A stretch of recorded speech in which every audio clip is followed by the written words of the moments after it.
So here's the thing. I, 37M, have always been there for my family, especially my niece.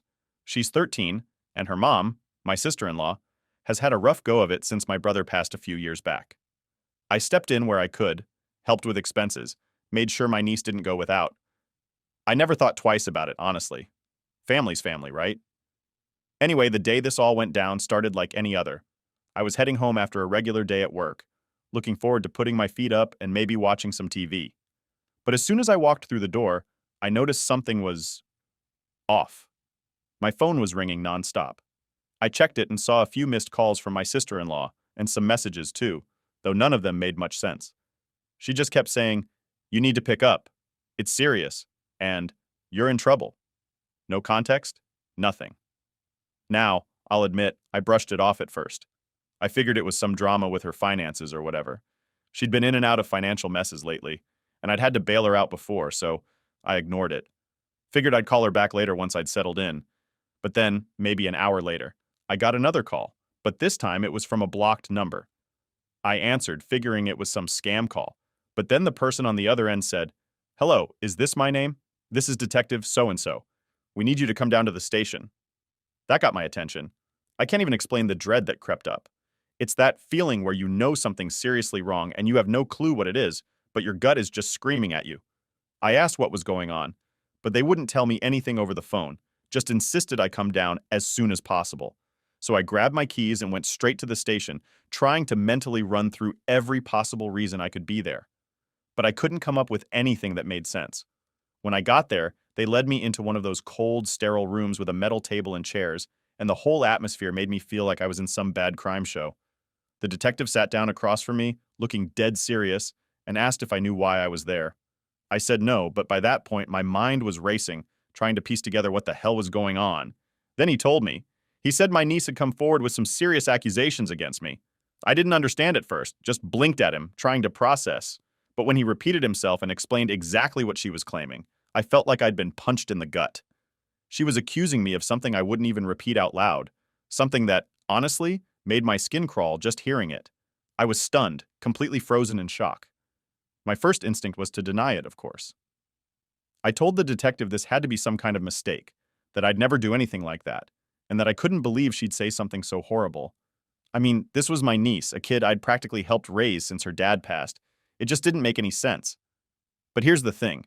The detective was looking at me like I was guilty right off the bat, like he'd already made up his mind. He said they'd already started an investigation and that things weren't looking good for me. Apparently, they'd talked to her mother too, and she was fully supportive of her daughter. Hearing that stung, but it also confused the hell out of me. I mean, why would my sister-in-law just back this up?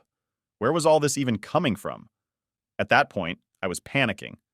It's one thing to have someone make accusations behind your back, but to hear it from a detective while you're sitting there in an interrogation room, it's a whole other level of fear. He kept pressing, asking if I had anything to hide, if there was anything I wanted to come clean about. I was starting to feel like I was losing my mind, like this was all some sort of nightmare I couldn't wake up from. Eventually, he asked if they could search my house. He made it sound like I didn't have a choice, so I agreed. I mean, I had nothing to hide, and at that point, I just wanted to do whatever I could to prove my innocence. But the idea of them going through my home, combing through everything like I was some sort of criminal, made me sick. After hours of questioning and waiting around, they finally let me go, but they didn't really clear anything up. The detective just told me to stay available, and that they'd be following up soon. I left that station in a daze, my mind spinning with questions I didn't have answers to. How did things come to this? Why would my niece say something so awful? And what the hell was my sister-in-law thinking, backing her up like that? When I got home, the reality hit me like a ton of bricks. This accusation could ruin my life, my job, my relationships, everything I'd worked for. It could all go down the drain because of a lie. I paced around my house, replaying the day's events over and over, trying to find some kind of logic to it all, but I kept coming up blank. My niece and I had never had issues. In fact, I thought we were close. I'd spent countless hours helping her, looking out for her, being there when she needed someone. It just didn't add up. That night, I barely slept. Every time I closed my eyes, I saw the detective's face, heard my niece's accusation echoing in my head. The sheer unfairness of it all gnawed at me, and I kept swinging between anger and disbelief. How could family betray you like this? Why would someone I'd trusted do something so cruel? I kept thinking there had to be some explanation, some misunderstanding that could clear all this up. But deep down, a part of me was starting to fear the worst. My sister-in-law, her behavior, her willingness to back up this lie. Something about it felt too calculated, too purposeful. It wasn't just a misunderstanding or a mistake. It was starting to feel like an attack, a targeted attempt to ruin me. The next morning, I called in sick to work, too drained and distracted to even pretend I could get through a normal day. And as I sat there staring blankly at my phone, I realized I had a choice to make.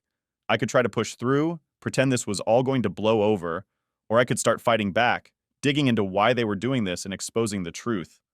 I didn't know what I'd uncover, but I was ready to find out.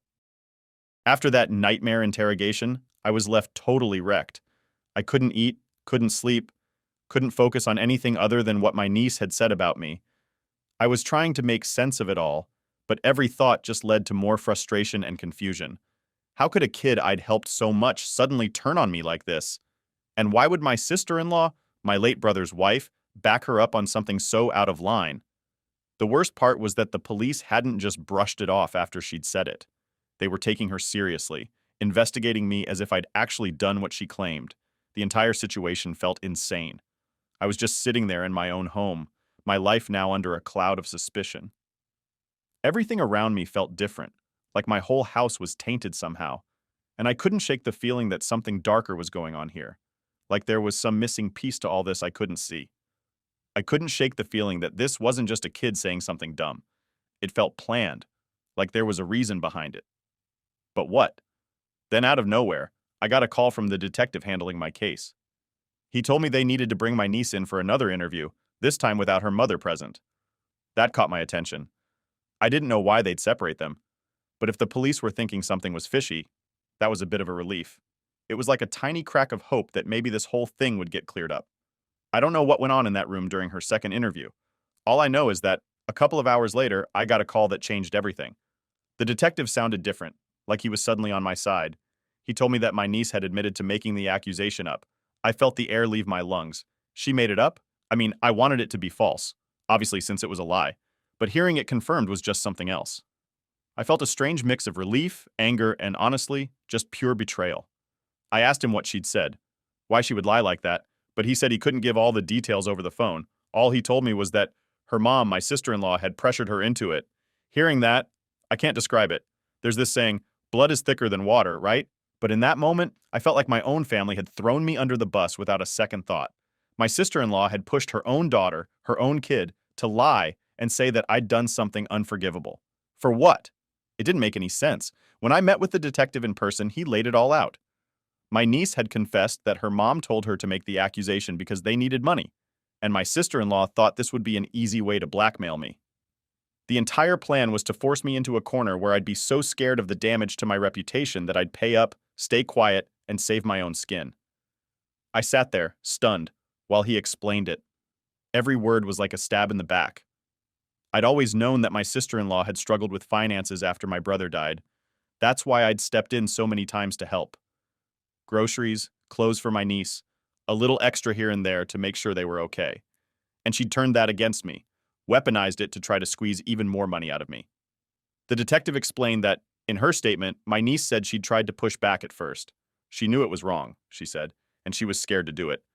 But her mom had told her that they had no other options, that this was the only way. Imagine that, a 13-year-old being told by her own mother to do something so messed up because it was the only way. I was disgusted. I'd always thought I knew my sister-in-law. I mean, she's family. She married my brother, and when he passed, I felt like it was my duty to step in, to be there for them.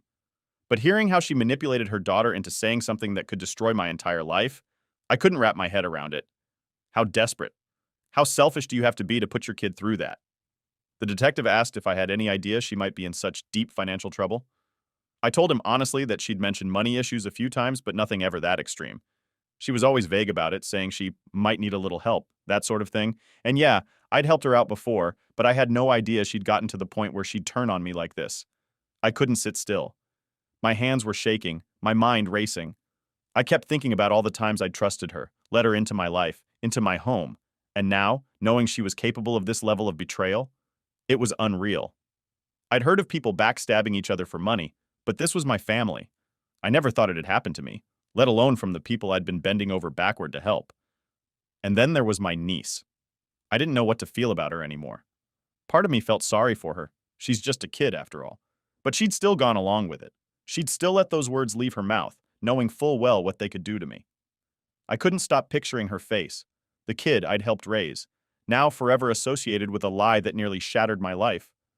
The detective told me they'd follow up with my sister-in-law, but he couldn't guarantee anything. He said that even with my niece's confession, it'd be tricky proving the extent of my sister-in-law's involvement, especially if she tried to deny it. I was furious, but also powerless. The thought that she might somehow dodge the consequences for all this made me feel sick. I thanked the detective, shook his hand, and left the station. I walked home in a daze, still trying to process everything. I felt like I was split in two. On one hand, I was relieved that my name was cleared, that the lie had been exposed. On the other, I was filled with rage and sadness. This was my family. My own flesh and blood had tried to ruin me for money. When I got home, I just sat there in silence, replaying every moment over and over. The relief of being proven innocent was there, but it was buried under layers of anger, betrayal, and hurt. I didn't know what to do next. All I knew was that things would never be the same again. After finding out the truth from the detective, I barely kept myself together. The fact that my sister-in-law had gone so far as to use her own daughter to frame me, it's hard to explain what that feels like. The shock, the anger, the betrayal, it all just hit me in waves. But at the core of it, I knew what I had to do. I had to confront her. There was no way I could let this slide without hearing her pathetic excuse for why she thought any of this was even remotely okay. I didn't even bother calling. I drove straight to her place, my mind racing the whole way. I kept thinking of every moment over the past few years, every time I'd helped her out, every dollar I'd given to make sure they were okay. And she turned around and did this? My blood was boiling, and I didn't even know what I'd say when I saw her. All I knew was that I needed answers. When I got there, she answered the door looking surprised but not scared, which somehow made me angrier. Here she was, standing there like she hadn't just tried to ruin my life. I barely managed to hold myself back from exploding right then. Instead, I looked her dead in the eye and said, "We need to talk.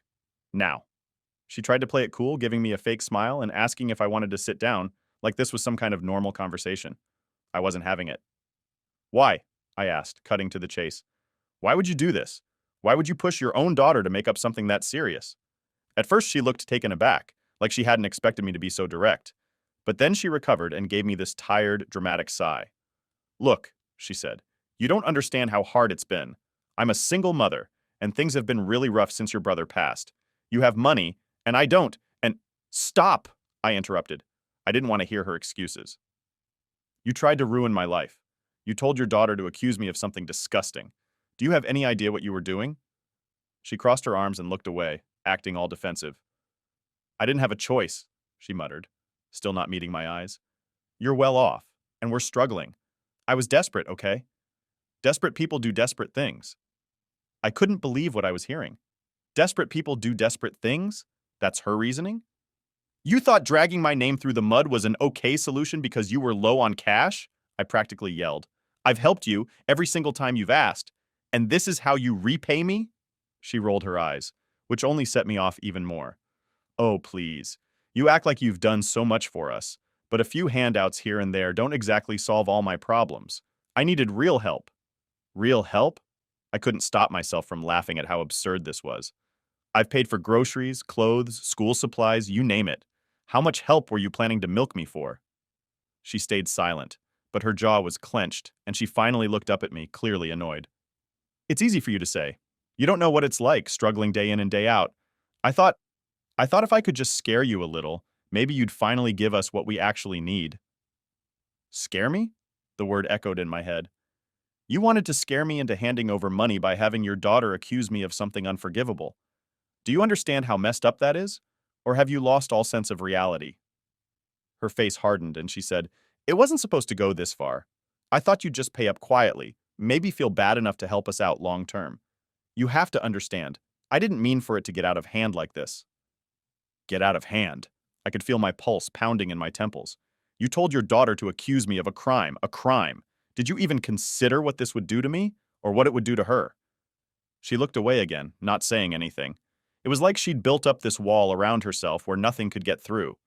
She had no remorse, no sense of the destruction she'd nearly caused. She just kept muttering about how tough her life was, as if that somehow justified everything. I trusted you, I said, trying to keep my voice steady. I trusted you, and I trusted her. I've tried to be there for you both ever since my brother passed, and you used that against me. You weaponized your own daughter to try to blackmail me. Do you even hear yourself? She huffed, finally meeting my gaze with an indignant look. Fine, maybe it was a little extreme. But like I said, desperate times call for desperate measures. I shook my head, feeling a mix of anger and disgust that I couldn't put into words. There's a difference between being desperate and being cruel, I said. And what you did was downright cruel. You tried to ruin my life for money, and you dragged your own kid into it. She didn't respond, just crossed her arms and stared at the floor like some petulant child who'd been scolded. I realized then that nothing I said was going to get through to her. She convinced herself that she was the victim, that her actions were somehow justified because she was struggling. You know what? I finally said, unable to hold back the bitterness. We're done. Don't call me for money. Don't ask me for help. You're on your own from here on out. That seemed to snap her out of her sulk. She looked up, eyes wide, and started protesting. But, but what about my daughter? She needs stability. She needs a mom who doesn't use her as a weapon, I shot back. And you clearly aren't that. You've made it pretty clear that you're willing to use her as a pawn if it suits you. So no, I won't be there to clean up your mess.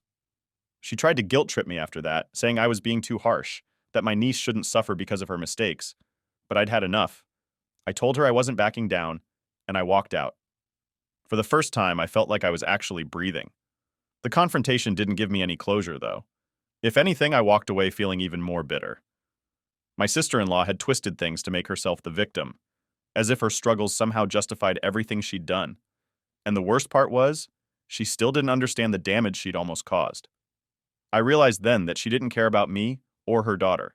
She cared about getting what she wanted, no matter what it cost. When I got home, I felt drained.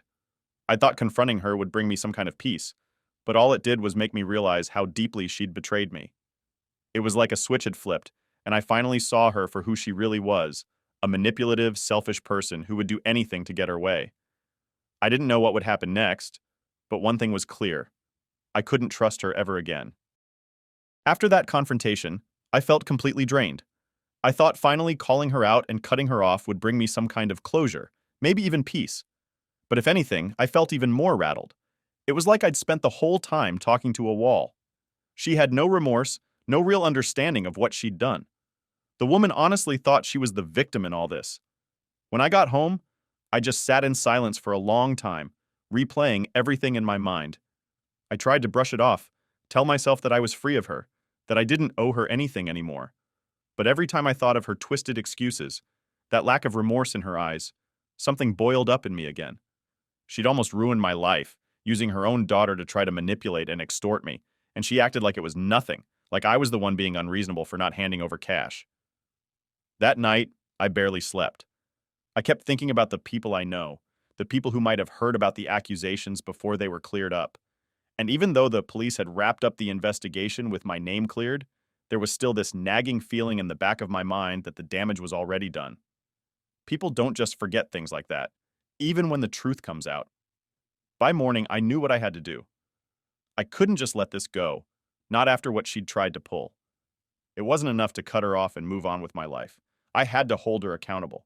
If she was willing to go this far once, who's to say she wouldn't try it again with someone else? And the worst part was, she dragged her own daughter into this mess. That kid deserved better than a mother who would teach her to lie and scheme to get what she wanted. I called the detective who'd handled my case, told him I wanted to press charges against her. He seemed a bit surprised at first, probably thinking that since the accusation had been proven false, I'd want to just move on. But when I told him everything she'd said during our confrontation, the blackmail, the manipulation, the way she'd pressured her daughter, he understood. He asked if I was sure. He warned me that pressing charges wouldn't be easy, that it would be a drawn-out process, and I'd probably have to relive a lot of what had happened. I knew that, and yeah, it scared me, knowing I'd be diving back into the mess I'd just barely crawled out of. But the more I thought about it, the more I realized I couldn't let fear keep me from doing the right thing. So I told him I was sure. Absolutely.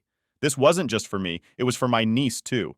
That kid needed a wake-up call, something to show her that actions have consequences, even when you're being pressured by the person you trust most. And I hoped, maybe, it'd be a wake-up call for my sister-in-law as well, though honestly, I doubted she'd ever truly get it. The next few weeks were tense. The police had to go over everything again, take my statement in more detail, even ask me about past times I'd helped her financially. I had to drag up memories I'd tried to forget, and it was tough, but I kept reminding myself why I was doing it. I had to make sure this didn't happen to anyone else. I had to protect myself and anyone else who might have been her next target. Then, finally, the day came. The police showed up at her door and arrested her. I'll be honest, I didn't think I'd feel anything but relief, but the reality of it hit harder than I expected. This was still my family after all, my late brother's wife, my niece's mother, and now she was being taken away in handcuffs because of her own actions. But the thought of what she almost did to me, how close she'd come to wrecking my life, kept me grounded. This was on her. A few people heard about the arrest, of course. Family talk spreads like wildfire. I got calls from relatives asking what happened, telling me I was out of line, saying I should have just let it go. But I explained everything, from the accusation to the blackmail. And for the most part, people started to see things my way. Some still thought I was harsh, but others were shocked, especially when they realized my sister-in-law had used her own daughter to try and get to me. One relative actually told me, "You're doing the right thing. People need to learn there are consequences." That gave me some comfort, knowing at least a few people understood where I was coming from. The day after her arrest, I found myself thinking about my niece. I knew CPS would be involved now, that she'd probably be placed somewhere temporarily. Part of me felt responsible for her, guilty even, but then I remembered she'd been manipulated too. I couldn't protect her from the consequences of her actions, but maybe this would be her chance to see things clearly, to understand that her mother's actions weren't okay, but no matter how much I tried to rationalize it, it still stung. I had cared for that kid, treated her like my own, and she'd gone along with her mom's scheme without any thought for what it would do to me. It's not something you just get over.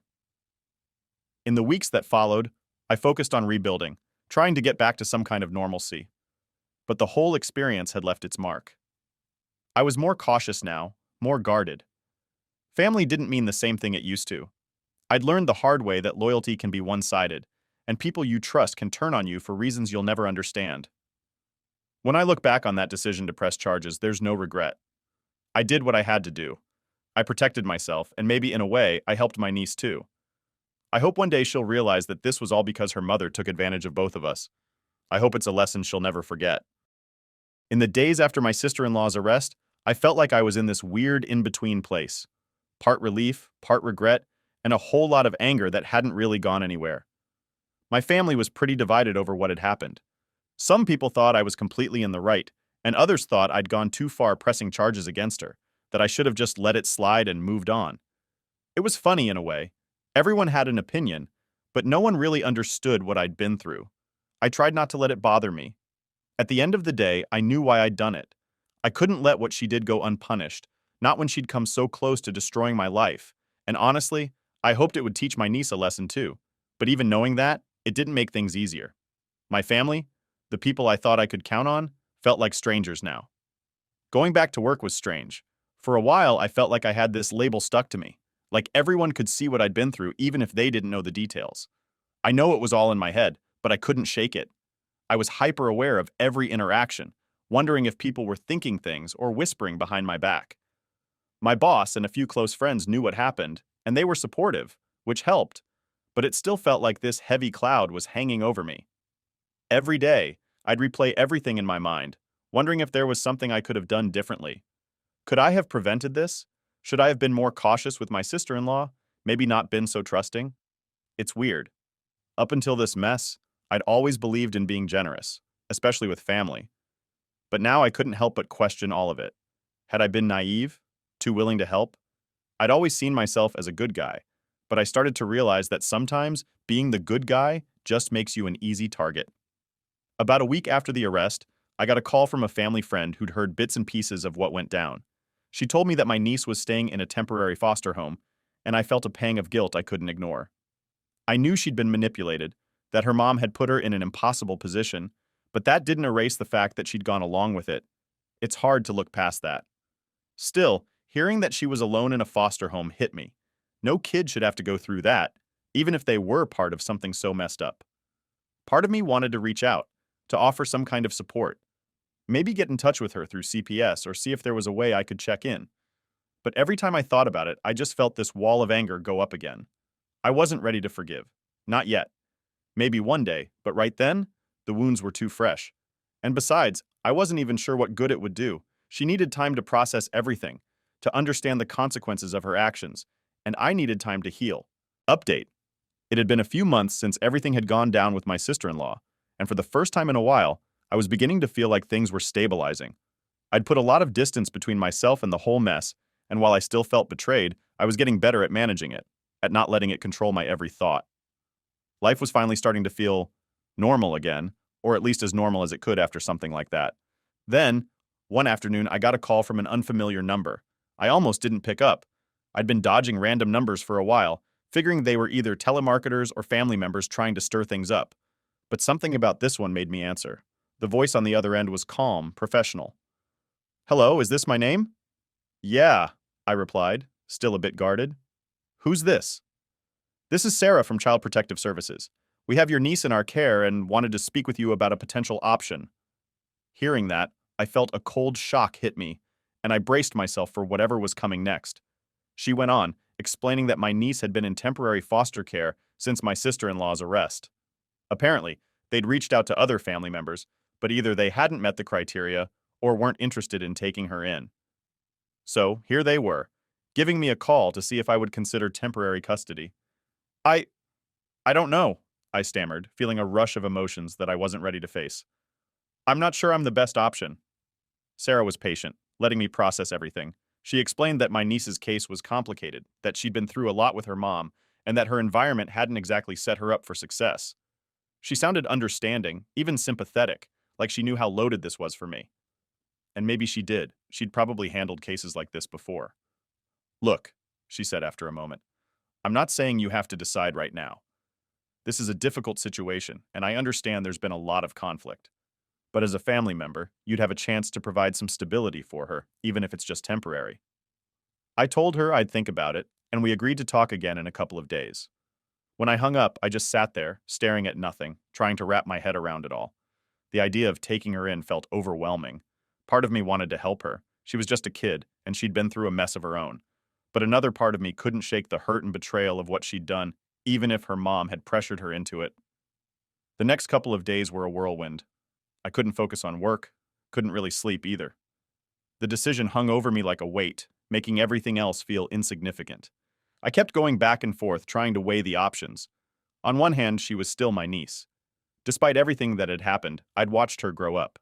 I remembered birthdays, holidays, the times I'd brought over gifts and groceries, knowing her mom was struggling to make ends meet. I'd cared about her as if she were my own daughter, and I couldn't deny that part of me still wanted to protect her, to make sure she had a shot at a decent life. I tried to convince myself that maybe, in the right environment, she'd have a chance to grow beyond what her mom had done. But on the other hand, I couldn't forget what she'd done. The accusation, the investigation, the sleepless nights and constant anxiety, the feeling of being on trial in my own life, the way she'd looked at me with that cold, rehearsed gaze, saying things that had nearly destroyed me. It was hard to see her as an innocent kid after that, no matter how much I told myself she'd been manipulated. Part of me knew she was just a pawn, that she'd done what she was told, but that didn't erase the damage. My friends had mixed opinions. Some told me it wasn't worth reopening that wound, that it would be too painful, too risky to bring her into my life after what had happened.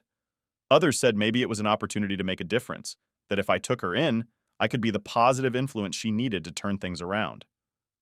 But none of them knew what it felt like to have your whole life threatened by someone you thought you could trust. None of them had been through that level of betrayal. Finally, I agreed to meet with her. CPS arranged a supervised visit at their office, and I showed up, nervous and unsure of what to expect. When I walked in, she was sitting there, looking smaller and more fragile than I remembered. Her eyes flicked up to mine, and for a second I saw a flash of fear, maybe even guilt. She mumbled a, "Hi," barely looking at me. I sat across from her, unsure what to say. She looked different, more closed off, almost guarded. It was like she'd built up walls around herself, walls I wasn't sure I could break through. But then, I realized I was doing the same thing. I was sitting there, my guard up, every instinct telling me to protect myself. I cleared my throat, trying to start the conversation. "How are you holding up?" It was all I could think to say. She shrugged, not meeting my eyes. It's okay, I guess. Different. There was a pause, and then she added, barely a whisper, I'm sorry. Hearing those words, I felt something tighten in my chest. I'd been waiting for an apology, hoping she'd own up to what had happened, but now that she'd said it, it felt hollow. Or maybe it was me that was hollow. I couldn't tell anymore. We sat there in silence, both of us awkward, unsure. When the visit ended, CPS asked if I'd come to a decision. I told them I needed a little more time, but on the drive home, I realized I already knew my answer. I wanted to help her, I really did, but I also knew that having her in my life under my roof would be a constant reminder of everything I'd been through. I'd always wonder if I could trust her, if she was really sorry or just doing what she thought I wanted to hear, and that's no way to build a home. So a few days later, I called Sarah back and told her my decision. I wouldn't be taking her in. It wasn't an easy choice, and it definitely wasn't the one I'd imagined I'd ever have to make. But after everything, I needed to protect myself too. I hoped maybe that she'd find a place where she could learn from what had happened, where she could start fresh without the weight of her mom's mistakes hanging over her. It's hard to say goodbye to family, but sometimes you have to let go to move forward.